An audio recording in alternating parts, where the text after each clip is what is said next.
Muy bien, chicos, buen día, ¿cómo andan? ¿Todo bien? Estamos aquí para dar la clase de teoría de las organizaciones. En este caso vamos a hablar de las organizaciones como un sistema abierto. Yo les pasé por el material en Word, donde vamos a hablar justamente de las organizaciones como un sistema abierto. ¿Y qué quiere decir un sistema abierto? A diferencia del cerrado, quiere decir que tiene relación con el entorno, ¿sí? O sea, que no se mantiene independientemente del entorno, no se mantiene aislado, ¿sí? O sea, nosotros tenemos acá en este gráfico que ustedes tienen también en el apunte que les entregué o que les mandé. Aquí tenemos cómo funciona una organización como sistema abierto, ¿no? Donde vos vas a tener una entrada, vas a tener una serie de insumos. Esos insumos no solamente son materiales, sino también son recursos humanos, personas, equipos, know-how, saber cómo se hacen las cosas. Esos insumos, ¿sí?, que son variados, van a sufrir un proceso de transformación, ¿sí? Van a sufrir una serie de cambios. Ya sea que la empresa donde yo esté trabajando sea industrial o sea comercial, algún tipo de proceso de transformación va a surgir. Por ejemplo, si es comercial, si yo soy una distribuidora y tengo que llevar la mercadería de un lugar hacia otro, ahí voy a estar haciendo algún tipo de proceso, que sería esto que está en verde acá en el medio, que sería ese proceso de transformación, que va a hacer que lo que yo recibí como insumo cambie de alguna manera, ¿sí? No sea lo mismo, y se transforme en el producto o servicio, que yo voy a vender, que yo voy a comercializar o que yo voy a entregar, en el caso de ser una organización sin fines de lucro. Ahora yo, como dice acá sigue en la línea amarilla, como organización, no voy a estar, no voy a ser independiente, no voy a ser indiferente del entorno, ¿okay?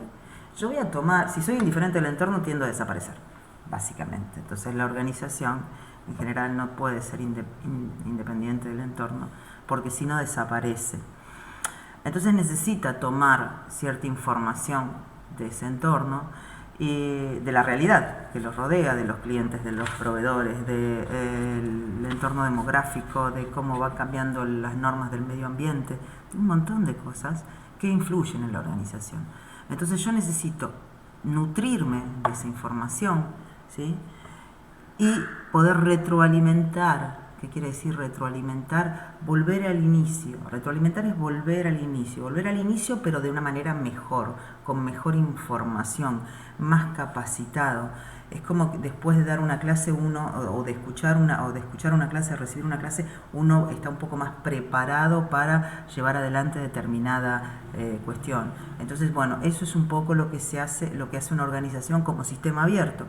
Recibe la información del ambiente, sería esta línea amarillita, y vuelve a iniciar ese proceso donde transforma esa mercadería o ese producto, lo transforma y lo convierte finalmente en el producto terminado, pero mejor que antes de recibir la retroalimentación. ¿Ok? Bien, nosotros vamos a tener como organización, nosotros vamos a vivir como organización, o como empresa u organización, dentro de un entorno, ¿okay? O sea, dentro de una realidad. Yo les preparé un pequeño PowerPoint acá para ir explicándoles y que no vean solamente mi cara. Les preparé un pequeño PowerPoint, les decía, para que veamos que la organización tiene un micro y un macro entorno. Miren, les voy a mostrar algo acá primero. Este es el entorno de la organización. La organización sería este óvalo que vemos acá en azul. Y después tiene un entorno inmediato o microentorno, entorno inmediato o microentorno. ¿Qué quiere decir microentorno? Microentorno o inmediato, que está más cerca es el entorno que está más cerca de la organización, el que influye más a la organización. Ese microentorno son, por ejemplo, los clientes, los competidores. Ahora vamos a ver exactamente cuáles son los elementos de ese microentorno que está muy cerquita de la organización y que le influye mucho. Un proveedor, si empieza a comportarse de manera más eficiente y logra darme un producto a un menor precio, me va a influir mucho a mí como empresa. Entonces eso me va a dar una ventaja comparativa. Entonces ese entorno está muy cerca mío. Y después tengo un macroentorno, que también tiene otros componentes que lo vamos a ver en otra clase. Macroentorno o entorno mediato, ¿ves? Y está un poquito más lejos, es el amarillo, que influye en la organización, pero un poquito más lejos, o sea, no es tan vinculante su participación en la organización. Y por ejemplo sería las condiciones económicas, ¿sí? de la empresa, de la sociedad en la cual se desarrolla. Por ejemplo, si está en una sociedad desarrollada con unas políticas económicas más firmes, obviamente el macroentorno va a ser mucho más favorable para la organización. En cambio, si está en un país subdesarrollado, va a tener otras características, algunas ventajas, algunas desventajas, de las cuales va a tener que nutrirse para poder crecer. Lo que vamos a ver hoy, ahora sí, es justamente este entorno de las organizaciones, el micro y macro, pero vamos a ver el microentorno, o sea, los elementos que están cerca de las organizaciones y que influyen sobre él, que influyen bien muy cerca de las organizaciones y de manera muy puntual. Nosotros tenemos, y aquí se los enumero, ¿sí? Tenemos los competidores, los proveedores, los clientes, organismos oficiales y organismos laborales. Esto vayan poniéndolo en la carpeta, ¿sí? Insisto, escriban, que siempre escribir ayuda a fijar y a aprender. En el caso del microentorno, entonces te decía competidores, proveedores, clientes, organismos oficiales y organismos laborales. Vamos a ir mirando uno por uno, ¿sí? O sea, les preparé una pequeña placa para que vayamos mirando uno por uno. Arranquemos con los competidores. Cuando tenemos que hablar de competidores, lo primero que vamos a hacer es definirlos. Ustedes tienen una noción, por un tema coloquial, uno sabe ya más o menos de qué se trata o de qué hablamos cuando hablamos de competidores. La definición es que son las organizaciones que ofrecen productos o servicios similares a los nuestros y que se los ofrecen o los ponen a disposición en el mismo segmento de mercado que nosotros. Es una palabra muy interesante. Segmento de mercado, un concepto muy interesante, 3 palabras. El segmento de mercado que es el grupo de consumidores al cual nosotros le vamos a ofrecer nuestro producto o nuestro servicio. Pero ese grupo de consumidores es un grupo de personas que tienen hábitos similares, que compran más o menos de la misma manera, que reaccionan de similar forma ante una determinada publicidad. Entonces yo como cuando tengo que competir justamente con otras empresas, tengo que estudiar muy bien a mis competidores y al segmento de mercado en el cual yo me estoy manejando. Tengo que estudiar muy bien a mis competidores y al segmento de mercado al cual yo me estoy manejando. Acá tenemos en este dibujo, ¿no? En esta foto que yo les pasé, que está ahí en el PowerPoint, tienen ustedes, en el caso de Samsung, competidores directos del Galaxy Note, como el iPhone, el LG 3, el Sony. Bueno, o sea, fíjense que hay una serie de productos que se ofrecen, ¿sí? O sea, los 4 proveedores están, las 4 organizaciones ofrecen un determinado producto para competidores similares que están dispuestos a pagar o que tienen capacidad de pago similar y que quieren determinadas prestaciones de un celular. Entonces, esos competidores disputan mucho el mercado. Entonces, yo como organización no puedo estar indiferente hacia el comportamiento de esos competidores. Tengo que conocerlos. Por eso es importante que yo sepa a qué se están dedicando. ¿Sí? Más o menos esos serían los competidores. Segundo elemento que tengo que tener en cuenta son los proveedores. Proveedores. Fíjense acá, chicos, proveedores, ¿sí? Siempre la doble E está acá que molesta. Que siempre no nos podemos llegar a olvidar de esa doble E. Nunca sabes dónde va, si va acá en la O o si va acá en la E. Bueno, ¿qué son los proveedores?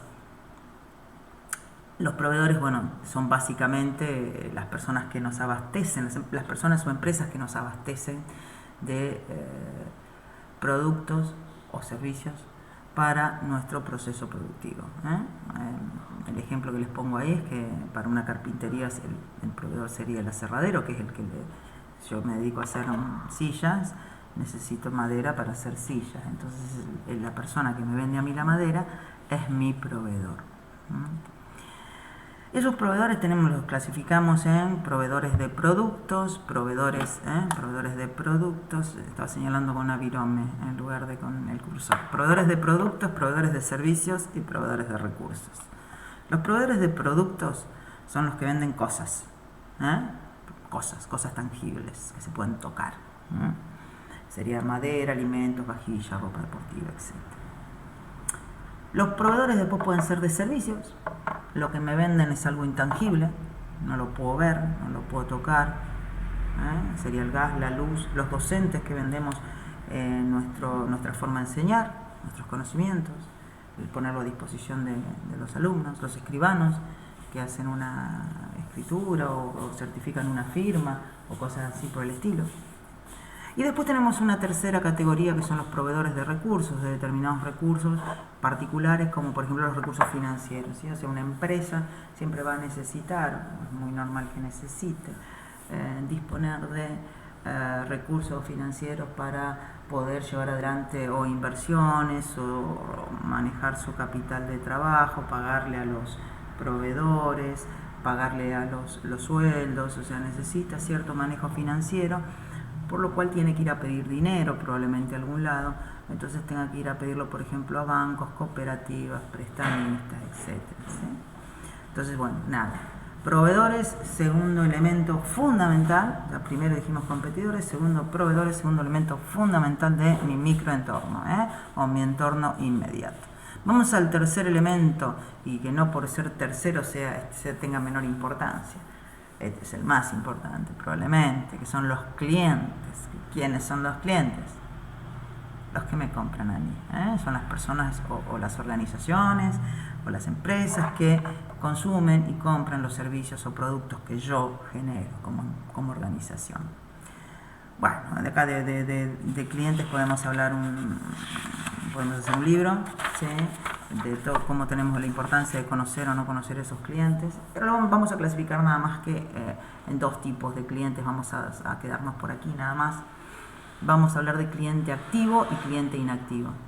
El cliente activo es aquel que me está comprando en este momento.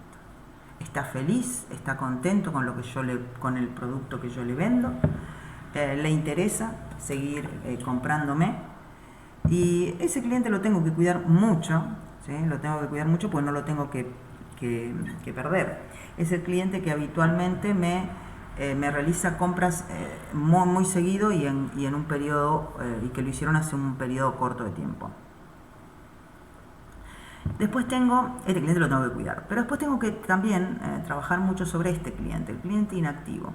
Acá te dice que son aquellos que realizaron su última compra hace bastante tiempo atrás, por lo cual vos podés pensar que o están insatisfechos conmigo y se pasaron a la competencia, o no recibieron el producto que ellos necesitaban o el asesoramiento que ellos necesitaban. Entonces yo también tengo que trabajar sobre este cliente inactivo para tratar de pasarlo para este lado, para el cliente activo. Y tengo que tener mucho cuidado que estos clientes activos no pasen a ser clientes inactivos. Entonces tengo que trabajar tanto con los que me están comprando como los que me han dejado de comprar. Ese también es uno de los elementos del marketing muy importante, trabajar sobre los clientes inactivos.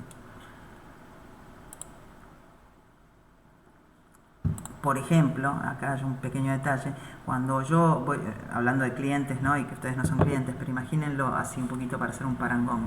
Cuando yo pongo, suponte, fulanito, menganito, no me entregaron las actividades, es porque son un cliente inactivo, o sea, no hizo lo que correspondía. Entonces yo, ¿por qué reclamo en este momento? Che, vení, haceme la actividad. Porque yo necesito que ustedes vuelvan a ser cliente activo, ¿está? Porque necesito que todos estén dentro de la misma sintonía. Entonces, por eso uno a veces te dice, hey, ¿por qué no hiciste esto? Porque necesitas que siempre forme parte del sector activo del sistema.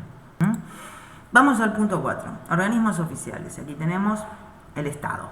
Los organismos oficiales son el Estado, que son aquellos que regulan las condiciones en las cuales yo voy a trabajar. El Estado se maneja en 3 niveles: el Estado nacional, el provincial y el municipal.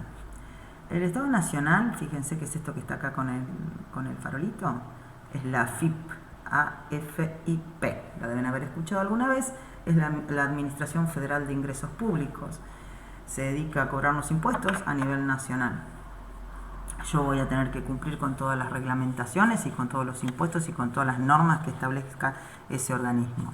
Por lo cual también va a formar parte de mi entorno inmediato, porque yo no puedo funcionar si no cumplo con estas cuestiones. Después tengo el ARBA, que es la Agencia de Recaudación de la Provincia de Buenos Aires, eso es a nivel provincial.